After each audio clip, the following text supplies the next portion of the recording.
दोस्तों अश्वगंधा एक बहुत ही पावरफुल जड़ी बूटियों की श्रेणी में आता है जिसका टॉनिक के रूप में इस्तेमाल किया जाता है जो कि कई सारी बीमारियों से बचाने के साथ साथ शरीर को अंदर से ताकत प्रदान करने का काम करता है। लेकिन इसका सही फायदा शरीर को मिलने के लिए इसे खाने का सही समय और सही तरीके का भी पता होना बहुत जरूरी होता है। इसलिए आज के इस वीडियो में हम बात करेंगे कि अश्वगंधा आखिर चीज क्या है, इसका कब, कैसे और कितना इस्तेमाल करना चाहिए, इसके फायदे और नुकसान क्या हो सकते हैं, किन लोगों को इसका इस्तेमाल करना चाहिए और किसे नहीं करना चाहिए, इसे इस्तेमाल करते वक्त किन किन बातों का ख्याल रखना चाहिए और क्या अश्वगंधा का ज्यादा मात्रा में इस्तेमाल करने से कोई नुकसान भी हो सकता है।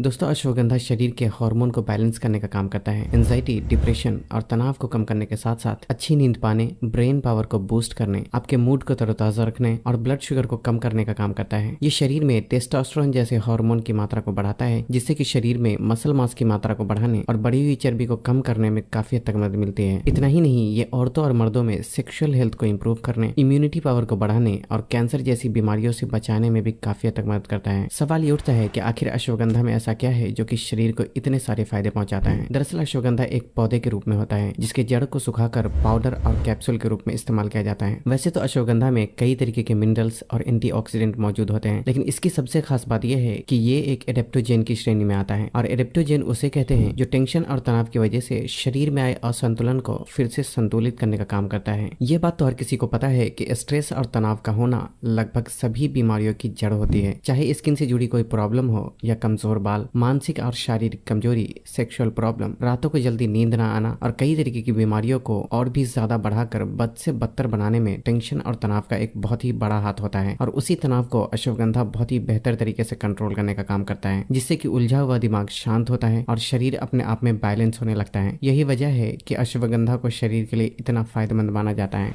अब बात करते हैं कि अश्वगंधा का पाउडर फॉर्म में या फिर कैप्सूल फॉर्म में इस्तेमाल करना चाहिए। दोस्तों अश्वगंधा दोनों ही तरीके से इस्तेमाल किया जा सकता है, लेकिन पाउडर फॉर्म में इस्तेमाल करना ज्यादा बेहतर ऑप्शन हो सकता है क्योंकि अश्वगंधा बहुत ही आसानी से पाउडर फॉर्म में बदल दिया जाता है, जबकि कैप्सूल फॉर्म में बनाने के लिए अश्वगंधा को कई सारे प्रोसेस से गुजारना पड़ता है। इसलिए कैप्सूल के मुकाबले पाउडर ज्यादा नेचुरल फॉर्म में मौजूद होता है। हालांकि अगर कंपनी वाले की नियत में खोट हो तो वो पाउडर और कैप्सूल दोनों में ही मिलावट कर सकते हैं, इसलिए इसे खरीदते वक्त सिर्फ सस्ते के पीछे ना जाकर इसकी अच्छी क्वालिटी का भी खास ख्याल रखना चाहिए। अश्वगंधा को किन चीजों के साथ इस्तेमाल करना चाहिए? दोस्तों अगर आपको A2 मिल्क यानी देसी गाय का दूध मिलता है तो अश्वगंधा को हल्के गर्म दूध के साथ इस्तेमाल करना सबसे बेहतर ऑप्शन हो सकता है। देसी गाय का दूध ना मिलने पर इसे भैंस के दूध के साथ भी इस्तेमाल किया जा सकता है, और अगर वो दूध भी ना मिले तो इसे सिर्फ हल्के गर्म पानी के साथ भी इस्तेमाल किया जा सकता है। इसके स्वाद को बेहतर बनाने के लिए इसमें थोड़ा सा धागे वाली मिश्री या नहीं तो प्योर शहद का इस्तेमाल किया जा सकता है। ख्याल रखें कि अगर शहद आपको प्योर ना मिले तो इसे बिना शहद के इस्तेमाल करना ही ज्यादा बेहतर ऑप्शन हो सकता है।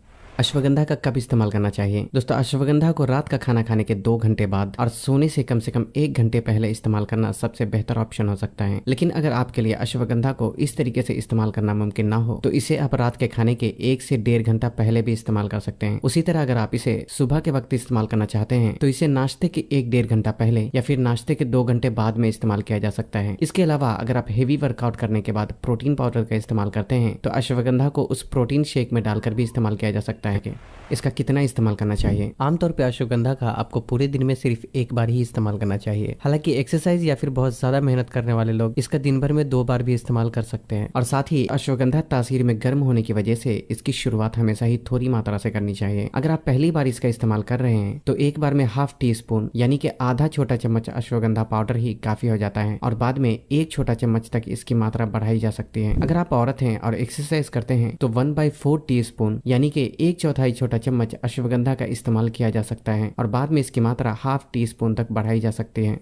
किन लोगों को अश्वगंधा का इस्तेमाल नहीं करना चाहिए? पहले तो जिन लोगों के पेट में अल्सर की प्रॉब्लम या फिर पेट में बहुत ही ज्यादा गर्मी महसूस होती है उन लोगों को अश्वगंधा का तब तक इस्तेमाल नहीं करना चाहिए जब तक कि पेट का अल्सर पूरी तरीके से ठीक ना हो जाए। अश्वगंधा कुछ दवाइयों के साथ भी इंटरेक्ट करता है, इसलिए खासकर वो लोग जो पहले से ही किसी बीमारी की दवा का इस्तेमाल कर रहे हैं उन्हें अश्वगंधा का इस्तेमाल करने से पहले किसी अच्छे डॉक्टर की सलाह जरूर लेनी चाहिए। इसके अलावा जिन लोगों को लो ब्लड प्रेशर की प्रॉब्लम है उन्हें भी इसका इस्तेमाल नहीं करना चाहिए क्योंकि अश्वगंधा ब्लड प्रेशर को कम करने का काम करता है जो कि हाई ब्लड प्रेशर वाले के लिए तो फायदेमंद होता है, लेकिन लो ब्लड प्रेशर में इसका इस्तेमाल करने से ये समस्या को और भी ज्यादा बढ़ा सकता है। इसके अलावा गर्भवती महिलाएं और जिन औरतों के दूध पीने वाले छोटे बच्चे होते हैं उन्हें भी अश्वगंधा का इस्तेमाल नहीं करना चाहिए, नहीं तो ये फायदे के बजाय नुकसान पहुंचा सकता है। इसके अलावा औरतों में हार्मोन से जुड़ी ऐसी बीमारियां जिसमें शरीर में टेस्टोस्टेरोन जैसे हार्मोन की मात्रा बढ़ गई हो, उसमें भी अश्वगंधा का इस्तेमाल बिना डॉक्टर की सलाह के नहीं करना चाहिए, नहीं तो इससे प्रॉब्लम और भी ज्यादा बढ़ सकती है। अर्थराइटिस, थायराइड और सोरायसिस जैसी ऑटो इम्यून डिजीज की कैटेगरी में आने वाली बीमारियों में अश्वगंधा कभी कभी उल्टा भी काम करने लगता है। हालांकि हमेशा ऐसा नहीं होता, लेकिन फिर भी अगर आपको कोई ऑटो इम्यून डिजीज की प्रॉब्लम है तो अश्वगंधा का इस्तेमाल करने से पहले आपको किसी अच्छे डॉक्टर की सलाह जरूर लेना चाहिए।